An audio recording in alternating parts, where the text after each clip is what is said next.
اعوذ باللہ من الشیطان الرجیم، بسم اللہ الرحمن الرحیم۔ معزز سامعین اکرام، ہمیں نہیں معلوم کہ ہماری زندگی میں یہ دن اگلے سال آنے ہیں بھی کہ نہیں، ہم اس سے پہلے ہی نہ دنیا سے چلے جائیں۔ اس لیے بہت ضروری ہے کہ ان 10 دنوں کی پلاننگ کریں کہ ہمیں کیا کیا کرنا ہے۔ صرف وہ کام کافی نہیں جو ہم ہر روز نیکی کے کام کرتے رہتے ہیں، مثلاً جو روٹین میں نوافل پڑھ رہے ہیں یا صدقہ خیرات کر رہے ہیں وغیرہ نہیں، ہمیں اور بھی مزید کام کرنے ہیں۔ صحابہ کرام ان دنوں میں انت تک محنت کیا کرتے تھے۔ سعید بن زبیر ذو الحجہ کے 10 دن داخل ہونے کے بعد انت تک محنت کیا کرتے تھے، عبادت میں بہت زیادہ کوشش کرتے تھے، حتیٰ کہ وہ اتنی محنت کرتے لگتا کہ وہ اس کی قدرت نہیں رکھتے، یعنی اپنے آپ کو اتنا زیادہ تھکا دیتے تھے کہ لگتا اس سے زیادہ اب ان میں ہمت نہیں۔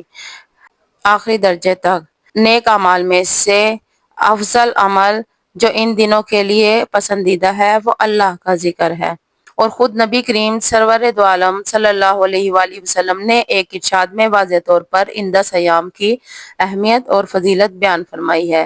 یہاں تک فرمایا کہ اللہ تعالیٰ کو عبادت کے اعمال کسی دوسرے دن میں اتنے محبوب نہیں ہیں جتنے ان 10 دنوں میں محبوب ہیں، خواہ وہ عبادت نفلی نماز ہو، ذکر یا تسبیح ہو یا صدقہ خیرات ہو۔ اور ایک حدیث میں یہ بھی فرمایا کہ کوئی شخص ان ایام میں سے ایک دن روزہ رکھے تو ایک روزہ ثواب کے اعتبار سے 1 سال کے روزوں کے برابر ہوگا، یعنی ایک روزے کا ثواب بڑھا کر 1 سال کے روزوں کے ثواب کے برابر کر دیا۔ اور فرمایا ان 10 راتوں میں سے ایک رات کی عبادت لیلۃ القدر کی عبادت کے برابر ہے، یعنی اگر ان راتوں میں سے کسی بھی ایک رات میں عبادت کی توفیق ہو گئی تو گویا اس کو لیلۃ القدر میں عبادت کی توفیق ہو گئی۔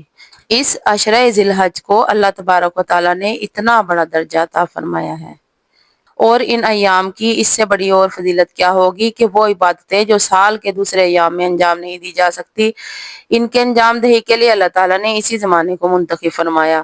مثلاً حج ایسی عبادت ہے جو ان ایام کے علاوہ دوسرے ایام میں انجام نہیں دی جا سکتی۔ پہلی عبادت حج اور دوسری عبادت قربانی ہے۔ قربانی کے لیے اللہ تعالیٰ نے ذی الحج کے 3 دن یعنی 10، 11 اور 12 تاریخ مقرر فرما دیے۔ ان ایام کے علاوہ کوئی شخص قربانی کی عبادت کرنا چاہے تو نہیں کر سکتا، البتہ کوئی شخص صدقہ کرنا چاہے تو بکرا ذبح کر کے اس کا گوشت صدقہ کر سکتا ہے، لیکن یہ قربانی کی عبادت ان 3 دنوں کے سوا کسی اور دن میں انجام نہیں پا سکتی۔ اسی لیے نبی پاک صلی اللہ علیہ وآلہ وسلم نے فرمایا کہ کوئی دن اللہ کے ہاں ان 10 دنوں سے زیادہ عظمت والا نہیں ہے، اور نہ ہی کسی دن کا عمل اللہ تعالیٰ کو اس سے زیادہ محبوب ہے، یعنی نہ کوئی دن ان دنوں سے افضل ہے اور نہ کوئی عمل ان دنوں سے افضل ہے۔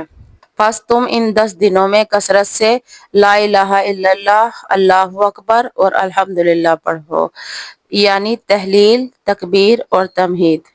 اب اس کے لیے یہ جو کلمہ ہے نا، سبحان اللہ والحمدللہ ولا الہ الا اللہ واللہ اکبر، یہ ان تینوں کلمات کا مجموعہ ہے، اور اس میں سبحان اللہ کا اضافہ بھی ہے۔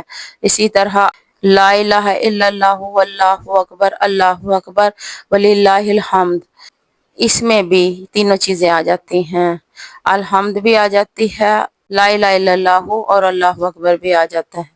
صحابہ کرام جو تھے ان میں سے ابن عمر اور حضرت ابو ہریرہ رضی اللہ تعالیٰ عنہ ان 10 دنوں میں بازار کی طرف نکل جاتے تھے اور دونوں تکبیرات پڑھتے تھے، یعنی مل کر بھی پڑھتے تھے۔ لوگ ان کی تکبیر سن کر تکبیر کہتے، یعنی جو آپ کہہ رہے ہوتے وہ لوگ بھی پڑھنا شروع ہو جاتے تھے، یعنی یہ تکبیرات اونچی آواز سے پڑھ رہے ہوتے ہیں۔ آپ کو ان دنوں میں یہ تکبیرات اونچی آواز سے پڑھنی چاہیے، گھروں میں بھی اونچی آواز سے پڑھنی چاہیے، چلتے پھرتے آپ کو اونچی آواز سے پڑھنی چاہیے تاکہ دوسروں کو بھی یاد آ جائے۔ اونچی آواز سے پڑھنے کا مقصد اصل میں کیا ہے؟ یاد دہانی، تاکہ دوسرے لوگ بھی پڑھنا شروع کر دیں۔ پھر اسی طرح محمد بن علی جو تھے، صحیح بخاری میں آتا ہے کہ وہ نفل نماز کے بعد بھی تکبیر کہتے تھے، یعنی تو وہ نفل پڑھ کر بھی تکبیر پڑھتے تھے۔ اسی طرح عورتیں بھی تکبیرات پڑھتی تھی۔ ابن عمر مینا کے ان دنوں میں نمازوں کے بعد بستر میں، راستے میں اور دن کے تمام ہی حصوں میں تکبیر کہتے تھے، یعنی ہر موقع پر کہتے تھے۔ انہوں نے صرف نفل کے لیے یا بازار کے لیے نہیں مخصوص کیا تھا، بلکہ بستر پر بھی کہتے، راستے میں بھی کہتے اور خیمے میں بھی کہتے۔ اور آپ ان میں سے کوئی بھی الفاظ کہہ سکتے ہیں، اور آپ اللہم اغفر لی بھی کہہ سکتے ہیں۔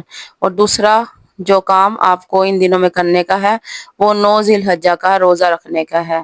اس روزے کی خاص فضیلت ہے جس سے انسان کے گناہ معاف ہوتے ہیں، لیکن اس کے علاوہ بھی آپ باقی دنوں میں بھی روزے رکھ سکتے ہیں۔ خاص طور پر جن کے رمضان میں روزے رہتے ہوں وہ ان دنوں میں قضا کر لیں، اجر کا اجر ہے اور فرض کی ادائیگی بھی ہو جائے گی۔ اور ان دنوں کا سب سے افضل عمل قربانی ہے۔ تو مجھے امید ہے آپ سب نے قربانیوں کا بندوبست کر لیا ہوگا۔ اگر ہر شخص الگ الگ نہیں کر سکتا تو مل کر بھی، اکٹھے ہو کر بھی قربانی کر سکتے ہیں۔ اس کے علاوہ آپ کو تسبیحات کی کثرت بہت زیادہ کرنی ہے۔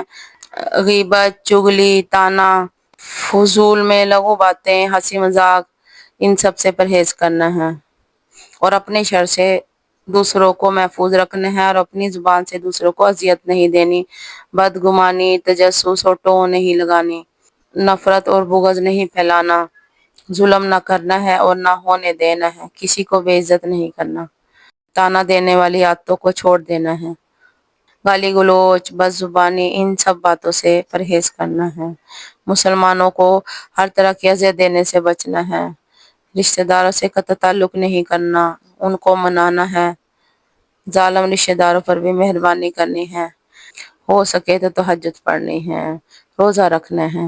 حج کے لیے تو لوگ چلے ہی گئے ہیں، ہو سکے تو حج کرنا ہے، مالی صدقات میں اپنے اہل و عیال کی ضروریات کو پوری کرنا ہے، ناراض رشتہ داروں کو تحفہ دینا ہے، اپنے بہن بھائیوں اور اپنے دوستوں کی ضروریات کو پورا کرنا ہے، پانی پلانا ہے، ایسا صدقہ کرنا ہے جو کسی کی ضرورت کو پورا کرے، ناراض لوگوں کی آپس میں صلح کرانی ہے، کسی کو خوش کرنا ہے، کسی کی پریشانی کو دور کرنا، اور اپنے نفس اور خواہش کو قابو میں رکھنا ہے، زیادہ سے زیادہ قرآن پاک کی تلاوت کرنی ہے، استغفار، ذکر و تسبیحات میں اضافہ کرنا ہے ان 10 دنوں میں۔